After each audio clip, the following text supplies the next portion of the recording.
Okay, तो हम discuss कर रहे थे पथ्य अन्न और हम पान व्यवस्था देख रहे थे यक्ष्मा में, जिसमें वारुणी जल का उन्होंने उपयोग बताया है। लघु पंचमूल का वहां पे सेक्शन उन्होंने बताया कि आप लघु पंचमूल को जैसे हमने षडंग पानीय देखा था वैसे ही बनाकर पी सकते हैं। ठीक है। फिर उसके बाद यक्ष्मा में हम स्वेदन करा सकते हैं। स्वेदन में भी क्या क्या स्वेद है? संकर स्वेद है, हमारा नाड़ी स्वेद हम करा सकते हैं, परिषेक करा सकते हैं और उपनाह का यूज कर सकते हैं। तो एक साथ यहीं पे लिख लीजिए, नाड़ी संकर परिषेक उपनाह। नाड़ी संकर परिषेक उपनाह, ये अलग अलग करके आगे तक लिखे हुए हैं। ठीक है ऐसे। तो नाड़ी संकर परिषेक और उपनाह। यक्ष्मा में नस्य का भी प्रयोग किया जा सकता है अगर क्या क्या उत्पन्न हो रहा हो, शिराशूल, पार्शूल और अंशशूल होता है, तब आप वहां पे नस्य, धूमपान और स्नेहश्च उत्तर भक्तिकम बोला है यूज करने के लिए। ठीक है। अच्छा, उत्तर भक्तिकम जो स्नेहश्च उत्तर भक्तिकम है, ये हमने कौन से वेग धारण में देखा है? चरक सूत्र में। किसकी चिकित्सा है ये? जल्दी आंसर करना है। रिवाइज कर भी रहे हो? शब्द तू सिर्फ जिगर को पता है, बाकी सब क्या कर रहे हैं?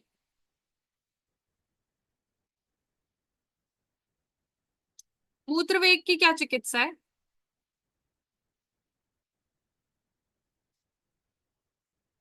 मूत्र वेग धारण की चिकित्सा क्या है?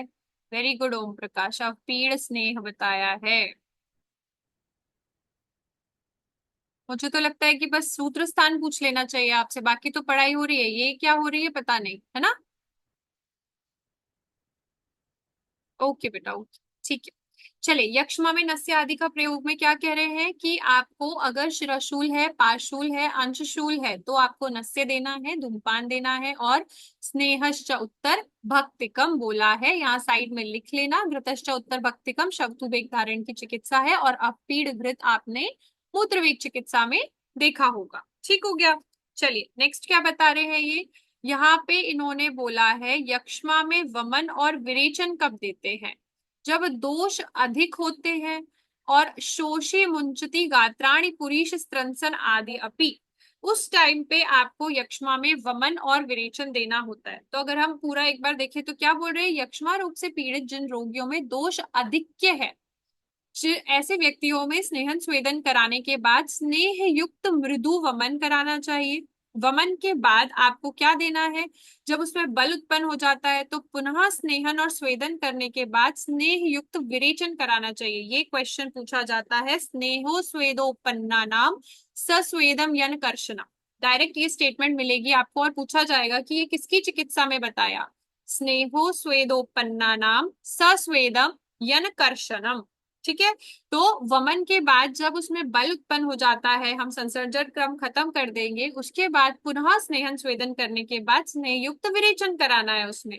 पर हमेशा ये ध्यान रखना है कि वो जो व्यक्ति है उसमें कृष्णता उत्पन्न नहीं होनी चाहिए, यन न कर्षणम, क्योंकि मल ही उसका बल है। अगर मल वहां से निकल जाएगा तो रोगी की आत्मा या जो गात्र है वो अपने शरीर को छोड़ देती है। यदि रोगी के बल का विचार ना करके उसे अधिक मात्रा में वमन विरेचन कराया जाएगा तो उसका मल निकलने की वजह से उसकी मृत्यु हो जाएगी। अबल अपेक्षिणम मात्रम किम पुनर्यो विरिच्यते, ये चीज याद रखनी है। शोषो मुंचती गात्राणी, मतलब जो शोषी व्यक्ति है वो अपने गात्र को, अपने शरीर को छोड़ देगा अगर उसका मल निकल जाता है तो दोष आधिक्य होने पर आपको स्नेहो स्वेदोपन्ना नाम संस्वेदनम यन्न कर्षणम, ये चिकित्सा प्रोटोकॉल फॉलो करना है, जिसमें मृदु वमन है, मृदु विरेचन है, स्नेहन स्वेदन कराने के बाद करना है। ध्यान रखना है कि उसकी पुरीष का स्त्रंसन ना हो जाए, नहीं तो शोषी व्यक्ति अपने शरीर को छोड़ देगा। शोषी मुंचती गात्राणी। ठीक है। ये डायरेक्ट पूछा जाता है, please remember this for a longer duration of time. Okay.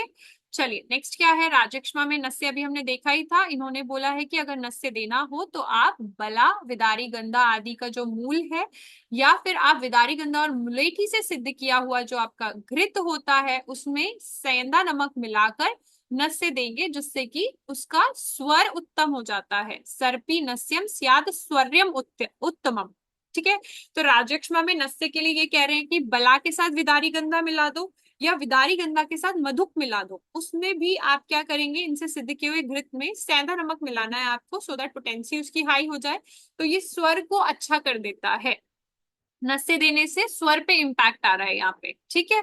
फिर उसके बाद क्या है, घृतपान बोला इन्होंने। घृतपान क्या करना है, भोजन के बाद अधिक मात्रा में कुछ दिन तक लगातार घी खिलाना चाहिए, ताकि उसकी बल की वृद्धि हो, अग्नि की वृद्धि हो। अग्नि वृद्धि होगी, रस धातु अच्छे से, धात्वाग्नि काम करेगी, तो अगली अगली धातु अच्छे से बनेंगी। तो इन्होंने कहा कि शिरशूल, पाशशूल, अंशशूल और काश श्वास को ये नष्ट करता है, अगर आप उसकी अग्नि वृद्धि कर पाए घृत देकर, ठीक है। तो भोजन करने के बाद अधिक मात्रा में कुछ दिन तक लगातार घृतपान करने के लिए उसे देना है। घृतम चा उत्तर भक्तिकम, भोजन के बाद घृत देना है। नस्य में भी हमने देखा, नॉर्मली अग्नि वृद्धि करने के लिए अगर ये सिम्टम्स आपको रिड्यूस करने हैं, शिरशूल, पाशूल, अंशशूल, काश्वास, तो आपको ये देना है, ठीक है। दशमूल आद्य घृत यहाँ पे बताया गया है। दशमूल आद्य घृत सद्यो रोग आनेतान प्रबाधित होता है, कि जो सद्य रोग को बिल्कुल नष्ट कर देगा, एकदम से रोग को नष्ट कर देता है, दशमूल आद्य घृत, ठीक है। राज्यक्षमा में रासनाघृत और बलाघृत जो है, इसका पान करने के लिए भी बोला है। इन्होंने बोला है अग्नि बल के अनुसार भोजन के या तो बाद या भोजन के मध्य में दूध के साथ मिलाकर आपको रासनाघृत या बलाघृत देना है। वही सेम 5 सिम्टम्स याद रखिए, शिरशूल, पाशूल, अंशूल, काश्वास को नष्ट करते हैं ये भी। ये नहीं करेंगे तो घृतपान नष्ट कर देगा। सद्य अगर आपको नष्ट करना है सारे सिम्टम, तो दशमूल आद्य घृत आपको यूज करना है। फिर इन्होंने बोला कि वैश्वर्य काश श्वास ज्वर आपहम, कौन सा घृत है, खजूर आदि घृत। तो जो खजूर होता है उसको अगर आप ज्यादा खा लो तो क्या होगा, आपका स्वर विकृत हो जाएगा और बुखार आ जाएगा, ऐसे ध्यान रखना है। तो वैश्वर्य हो जाएगा और ज्वर पे ये खत्म हो रहा है, तो वैश्वर्यम काश श्वास ज्वर आपहम, इसके लिए कहा गया है खरजूर आदि घृत। तो हमने देखा एक बलाघृत, रासनाघृत जो कि वो 5 सिम्टम्स को दूर करने के लिए है। दशमूलाद्य घृत जो सद्यो रोगानेतान प्रबाधित है। हमने देखा घृतपान जिसमें 5 सिम्टम्स के लिए घृतम च उत्तर भक्तिकम देखा। खजूर आदि घृत वैश्वर्यम ज्वर आपहम है, खरजूर आदि घृत। दशमूल घृत, दशमूल आद्य जो था वो सद्यो के लिए था, द्य द्य दोनों में ही है। फिर क्या है हमारा, फिर आता है हमारा दशमूल घृत। सिर्फ दशमूल घृत होगा तो आपको स्वर बोधन के लिए परम है। दशमूल घृत इस परम फॉर स्वर बोधन, ठीक है। सप्त को बलम इसे कहा गया है। सप्त को धातु हम देख चुके हैं, विसर्ग को, सप्त को द्रव्य हम देख चुके हैं, कुष्ठ को बोला है, सप्त को गण हम देख चुके हैं, कृमि को बोला है। तो पंच पंचमूल घृत, पंचा नाम पंचमूला नाम रसे शीर चतुर्गुणे, जो ये पंच पंचमूल घृत है इसको बोला है सप्तकम बलम, ठीक है। पंच पंचमूल घृत को बोला है सप्तकम बलम, इसके प्रयोग से आपको बल उत्पन्न होता है बॉडी में, ये ध्यान रखना है, ठीक हो गया। फिर क्या है, सितोप्लादी चूर्ण। सितोप्लादी चूर्ण इज वेरी इंपॉर्टेंट। सितोप्लादी चूर्ण में क्या क्या है, सिता है, तुगाशीरी है, उसके अलावा वहां पे पिपली है, एला है और दालचीनी जो है उसका यहाँ पे वर्णन किया गया है, जिसकी सीक्वेंस भी यही रहेगी, स से सिता, त से तुगाशीरी दैट इज वंशलोचन, प से पिपली, ल एला और दालचीनी। 16 8 4 2 1, 16 का आधा 8, 8 का आधा 4, 4 का आधा 2, 2 का आधा 1, ठीक हो गया। इसकी फलश्रुति इंपॉर्टेंट है और इसका अनुपान इंपॉर्टेंट है। मधु और घी के साथ इसे अनइक्वल क्वांटिटी में लेना है। प्लस इससे क्या होता है, श्वास कास कफ आतुर में इसे देते हैं। सुप्त जिह्वा अरोचक और अल्प अग्नि में पार्श्वशूल में इसे दिया जाता है। जिनकी जिह्वा सुप्त हो गई हो, अरोचक जिनको बहुत हो, प्लस जिनकी अल्पाग्नि हो और खास खास के उनके पूरे रिब्स में पेन होता है, अगर पार्श्वशूल है तो भी इसको दिया जाता है। This is very very important योग। इसमें बोला गया है अंत्याद ऊर्ध्वम द्विगुणतम, अंत से ऊर्ध्व की ओर बढ़ेंगे तो 2 गुना करते चले जाना है। 1 का 2, 2 का 4, 4 का 8, 8 का 16, ठीक है।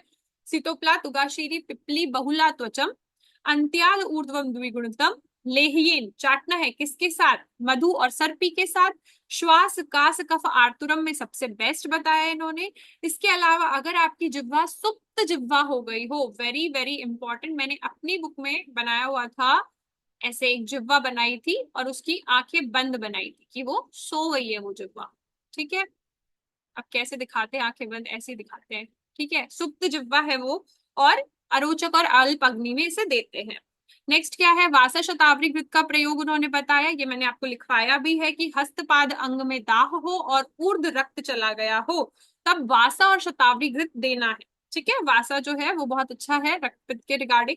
वासा शतावरी घृत तब देना है। दुरालभा आद्य घृत का यहाँ पे वर्णन किया गया है। जीवंती आद्य घृत मैंने बोला एकादश रूप राजयक्ष्मा जब होती है तब सबसे बेस्ट अग्रय माना है जीवंती आदि घृत को। ठीक है, पथ्य हमने देख ही लिया था, शतशील के समान फॉलो करना है और ज्वरवत चिकित्सा करनी होती है राजयक्ष्मा की। यक्ष्मा में पथ्य क्या है? अजा। अजा जो है उसका दुग्ध बहुत अच्छा है, जांगल पशु पक्षियों का मांस रस, चणक मुद्ग मकुष्ट चा उपकल्पिता, वेरी वेरी इंपॉर्टेंट। चने, मूंग की दाल, मकुष्ट जो मोठ होती है, दाल मोठ कहते थे ना हम, वैसे इनका यूश बनाकर पीना बहुत अच्छा होता है। ज्वर और रक्तपित्त में भी मकुष्ट जो है वो बहुत अच्छी मानी गई है। तो अजा इज इम्पोर्टेंट एंड चने, मूंग की दाल और मकुष्ट जो है उनको मिलाकर एक नमकीन बना लीजिए आप, ऐसा टाइप का आपको यूज करना है। राजयक्ष्मा में ज्वरोक्त चिकित्सा की जाती है। ज्वराणाम शमनियो यह पूर्व मुक्तम क्रियाविधि, ये मैं आपको स्टार्टिंग में बता चुकी हूँ। फिर उसके बाद क्या है अगर प्रसेक बहुत ज्यादा हो रहा है वहां पे तो आपको क्या चिकित्सा करनी होती है? स्निग्धूष्णेन निर्जेत। तो इन्होंने बोला कफ प्रसेक में स्निग्ध और उष्ण द्रव्यों के द्रव्यों से उसे जीतना है, बहुत ज्यादा रुक्षता आप नहीं उत्पन्न कर सकते क्योंकि, तो स्निग्धोष्ण चीजों को आप यूज कर सकते हैं वहां पे श्लेष्म के प्रसेक में। फिर अतिसार की चिकित्सा में इन्होंने कहा है कि आपको अग्नि प्रदीप्त करनी है क्योंकि आम दोष की वजह से ही होता है वो भी। अतिसार नाशक चिकित्सा, मुख शुद्धि कारक और अरुचि नाशक चिकित्सा करनी है क्योंकि अरुचि नाशक चिकित्सा करेंगे तो अग्नि प्रदीप्त होगी, अतिसार नाशक चिकित्सा करनी है, और मुख शुद्धि कारक क्योंकि आपका खाने का इच्छा होगी तभी जाके वो कंप्लीटली जो बहुत ज्यादा डाइल्यूटेड एंड मल आ रहा है वो कंसेंट्रेटेड फॉर्म में कन्वर्ट होगा। फिर क्या है? जंबावादी चूर्ण इन्होंने बोला है क्रॉनिक डायरिया में हम यूज करते हैं, जामुन, बिल्व, इन सबको, ताकि वो कषाय रस प्रधान होने की वजह से रोकते हैं उसको। ठीक हो गया। नेक्स्ट आगे अगर हम देखें तो मुख वायरस से नाशक जो योग बताया है उसे आपको प्रातः और सायकाल 2 बार उससे दातून करनी चाहिए, जो इसमें बताए गए हैं, जो मुख शोधक ड्रग्स होते हैं हमारे लिए जो हम दिनचर्या में देखते हैं उनसे बोला है। यवानी शाड़ब के लिए बोला जिह्वा विशोधनम हृदयम, जो आपकी यवानी शाड़ब होती है वो क्या होती है? जिह्वा का विशोधन करने में सबसे ज्यादा बेस्ट मानी गई है, ये आपको ध्यान रखना है।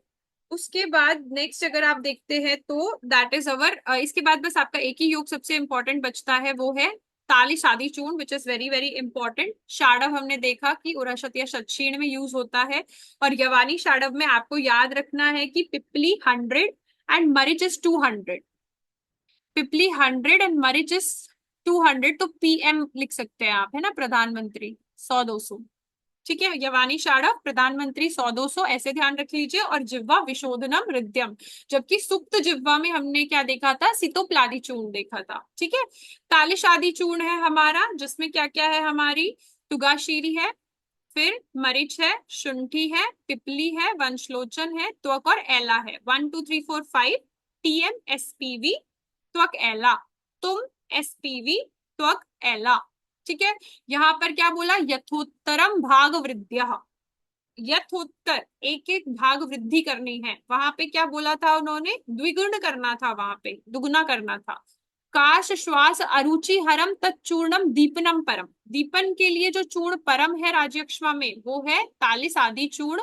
फिर इन्होंने क्या बोला? वमन अतिसार शूल हग्नम मूढ़वात अनुलोमन, वेरी वेरी इंपॉर्टेंट, जो मूढ़वात है उसका अनुलोमन करने वाला ये होता है, तो मूढ़वात अनुलोमनम वमन अतिसार शूल हग्नम है ये, दिस इज वेरी इंपॉर्टेंट। फिर इसमें बोला है कि यह अग्नि संयोगश्च चूर्णा लघुत्तरा स्मृता, गुटिका तब बनती है जब हम इस चूर्ण का अग्नि से संयोग कर देंगे तो वो लघु हो जाती है, तब हम इसे गुटिका कहते हैं, वरना इसे तालिशाद्य चूर्ण ही कहा जाता है। ठीक है, दिस इज इम्पोर्टेंट पार्ट जिसको आपको ध्यान रखना है। इसमें सब कुछ तोले में बताया है इन्होंने। पिपली जो है वो आपको मिश्री से 8 गुना लेनी है, मतलब 32 तोला लेनी है, इस तरीके से बोला। और अग्नि संयोग होने पर ये गुटिका होती है और ये हल्की होती है, ये आपको याद रखना है। ठीक हो गया। उसके बाद next I think this is finish. उसके बाद आप ध्यान रखिए कि यक्ष्मा में मांस प्रयोग क्यों कराना है, क्योंकि क्षीणता उत्पन्न होती है, मांस से मांस की वृद्धि होती है तो वो ब्रूहण का कार्य करेगा। फिर मांस में भी मांस की जो 8 योनियां हैं अलग अलग, वो सारी आपको यहाँ यूज करनी होती है। यक्ष्मा में जुगुप्सा चिकित्सा कराई जाती है, मतलब कुछ लोग वेजिटेरियन होते हैं और कुछ लोग नहीं खा सकते मांस, तो जो मांस नहीं खा सकते हैं उनको छुपा कर मांस खिलाना होता है, तब उसको जुगुप्सा चिकित्सा कहते हैं, इसलिए इसे जुगुप्सा चिकित्सा बोला गया है। इसमें भी मास जो है वात प्रधान यक्ष्मा होगी, तो प्रसह, भूषय, आनुप, वारिज, वारीचर देने हैं। तो जो कफ प्रधान होंगे, आनुप वारी में रहने वाले, वारीचर भूप पे रहने वाले, और प्रसह देने हैं। अगर कफ पित्त प्रधान यक्ष्मा है तो प्रतुद, विष्किर, धनवज और पशु पक्षियों के मांस देने हैं। कोई भी एक याद कर लीजिए, दूसरे में बाकी आ जाएंगे। प्रसह, भूषय, आनुप, वारी, वारीचर इज इजी टू रिमेम्बर। वात प्रधान में बाकी सब कफ और पित्त प्रधान में आएंगे। यक्ष्मा की प्रिवेंटिव मेडिसिन हमने देखा, वारुणी मंड नित्य लीजिए, बाह्य प्रमार्जन जो सेविना बोला इन्होंने करिए, और अवेग धारण मतलब आपको वेग का धारण नहीं करना है। तो वारुणी मंड पीनी भी है, बाहर उसका प्रमार्जन भी करना है, वेग का धारण नहीं करना है आपको। Then that will be the preventive medicine for the राज यक्ष्मा। ठीक है, यक्ष्मा में आपको सभी हर्षकर चीजें जो है वो पथ्य होती है, क्षीण के तरीके का आपको पथ्य यहाँ पे फॉलो करना होता है, ज्वरवत चिकित्सा करनी होती है। देव पार्श्व चिकित्सा भी इन्होंने बताई है कि अगर इससे भी ठीक नहीं होता है तो जो यज्ञ वगैरह बताए गए हैं वो आपको करना चाहिए। वेद विहितम इष्टिता आरोग्य आर्थी, ऐसा इन्होंने कहा। So this is how we complete your yakshma. Now we'll discuss your modern parameter. Inverted umbrella finding is present in ileocecal tuberculosis. ठीक है, इन्वर्टेड अम्ब्रेला जैसा हमको इसका एक्सरे दिखता है। RNTCP method of identifying is sputum examination, acid fast bacilli कराते हैं हम वहां पे। नेम ऑफ द मेडिसिन जो हम देते हैं वो क्या है, HRZES। आइसोनियाजिड के लिए H है सिंबल, रिफैम्पिसिन के लिए R है, पायरोसिनामाइड के लिए Z है, थाम्बोटॉल के लिए E है, और स्ट्रेप्टोमाइसिन के लिए S है। जिसके डोजेस अगर आप इसे सीक्वेंस में याद रखते हैं तो बहुत इजी है डोज याद करना। 300 का डबल 600, फिर 1500, 1000 और 100 mg की आपको गोली वहां पे देनी है। जिसमें आइसोनियाजिड आइसोनियाजिड में न आता है तो बच्चे यहाँ पे भी 1000 आएगा, दिस इज नॉट 100। तो 300, 600, 1500 और 1000 1000 बोला है। जिसमें साइड इफेक्ट क्या है, आइसोनियाजिड में है न्यूरोटॉक्सिसिटी। क्या है आइसोनियाजिड में है, न्यूरोटॉक्सिसिटी। रिफैम्पिसिन में आर से red urine, shock, purpura and liver kidney hepatotoxicity भी मिलती है यहाँ पे। तो नियाजिड में न्यूरोटॉक्सिसिटी, रेड से red urine, shock, purpura and hepatotoxicity is also there. But जो हिपैटोटॉक्सिसिटी है वो पायरोसिनामाइड का मेन सिम्टम है। Gout, metallic test of mouth is very important in pyrazinamide. Optic neuritis, ethambutol. Ethambutol में eye बना लीजिए, इथैम्बुटॉल ई से स्टार्ट होता है, आई भी ई से होती है, तो यहाँ पे ऑप्टिक न्यूराइटिस मिलता है इस पेशेंट में। ऑडिटरी डैमेज और रीनल डैमेज जो है वो आपको स्ट्रेप्टोमाइसिन में मिलेगा। तो स्ट्रेप्टोमाइसिन में कान बना लीजिए, किसी ने स्ट्रेप्सिल खाई होगी और उसके कान में दर्द होने लग गया। ठीक है, तो ऑडिटरी डैमेज स्ट्रेप्टोमाइसिन, आंख से रिलेटेड इथैम्बुटॉल, पायरोसिनामाइड में metallic test of mouth, hepatotoxicity, rifampicin red urine and neurotoxicity in isoniazid आपको मिलता है। ठीक है, take a screenshot of it and write it down in your notebook or in the book also. You can write anywhere accordingly. This is how we complete your chapter. Revise it well.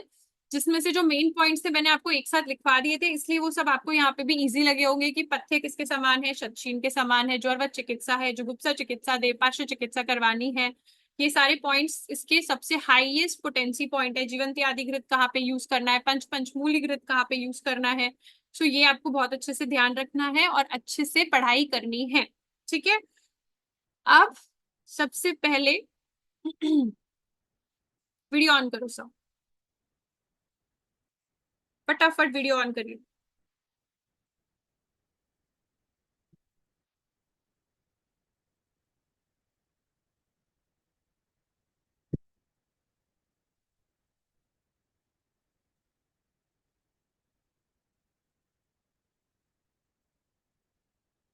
निधि, मुझे आप ये बताएंगे कि कनक आसव का क्या रोग अधिकार बताया है मैंने, माइक ऑन करके। मैम कनक आसव जो था वो उसमें था, कुष्ठ में था फर्स्ट में शायद। था, तो अरिष्ट का है फिर। अम, मैम मैंने रिवाइज नहीं किया ये वाला अभी। कुछ रिवाइज किया है? थोड़ा थोड़ा किया था परसों, आज नहीं किया। परसों किया था तो फिर भूल जाने। मैं अगर रिवीजन में नहीं ले रही हूँ किसी चीज का तो ये मतलब नहीं है कि मैं नहीं पूछूंगी। इसलिए बिकॉज चिकित्सा बहुत बड़ा है, इसलिए I am taking a gap of that, that does not mean कि आप पढ़ना छोड़ देंगे।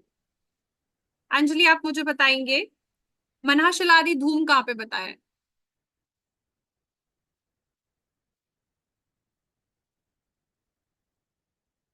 माइक ऑन करके बताएंगे बच्चे। कुछ में है मैम। किसमें बेटा? कुछ में। कुष्ठ में मनाशलादि धूम है। जरूरत है उसमें धूम देने की?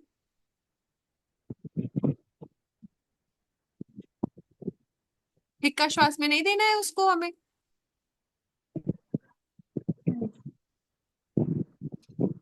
शीर षटपल घृत कहाँ देखा था हमने अंजलि? रक्त में मैम। रक्तपित्त में देखा था हमने शीर षटपल घृत। तो कफज गुल्म में क्या देखा है हमने फिर? हाँ। याद नहीं है मैम, ये अभी पढ़े नहीं थे। गूगल मीट पे आते हैं ना आप लोग?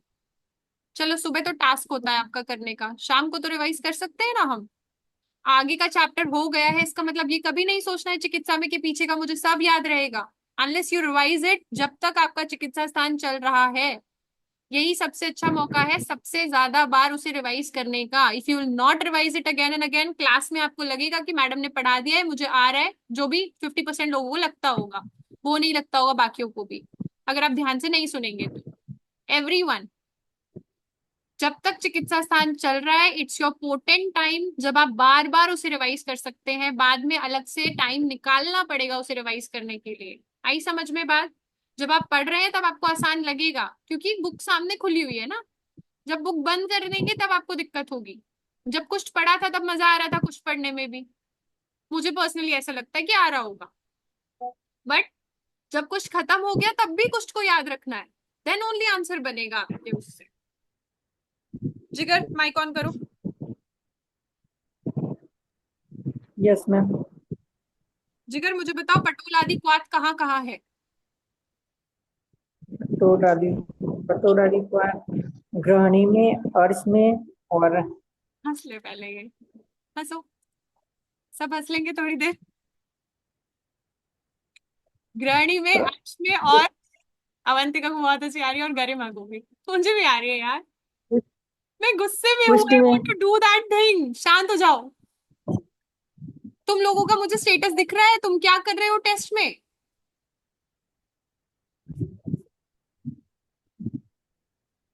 अर्श में, गृहिणी में और प्रमेय में। प्रमेय में पढ़ा था क्या मैंने ये? कुष्ठ में पढ़ा था ना मैंने ये? हाँ, पुष्टि में पढ़ा। पलत्रिकादि काढ़े में क्या क्या आता है? फटकनी में विशाला, त्रिफला, निशाकल्प, दारुनिशा और मुस्ता। गुड। चलो नेक्स्ट मुझे आप बताओगे,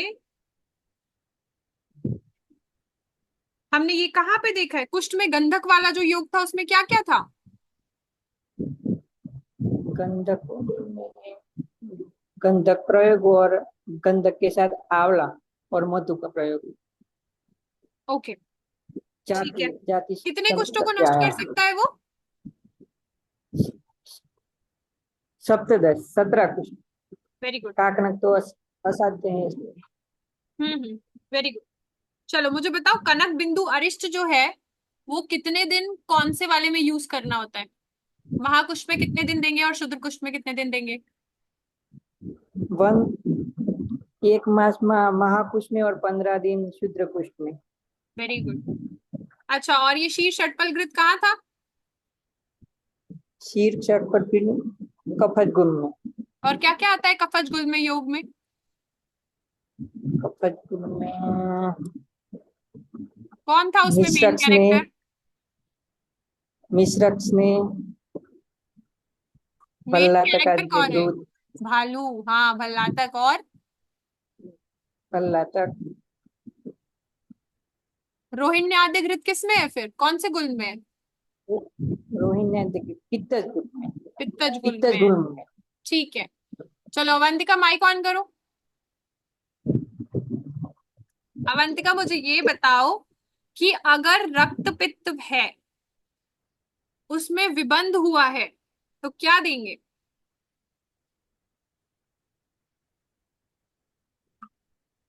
क्या देंगे? मैम याद नहीं आ रहा मुझे ना। तो जब पूरी चिकित्सा हो जाएगी फिर कैसे याद आएगा? अभी कितने चैप्टर पे चल रहे हैं हम? 8वें चैप्टर पे चल रहे हैं। और ये मैं सिर्फ उठा उठा के क्वेश्चन पूछ रही हूँ जो बहुत की क्वेश्चंस हैं।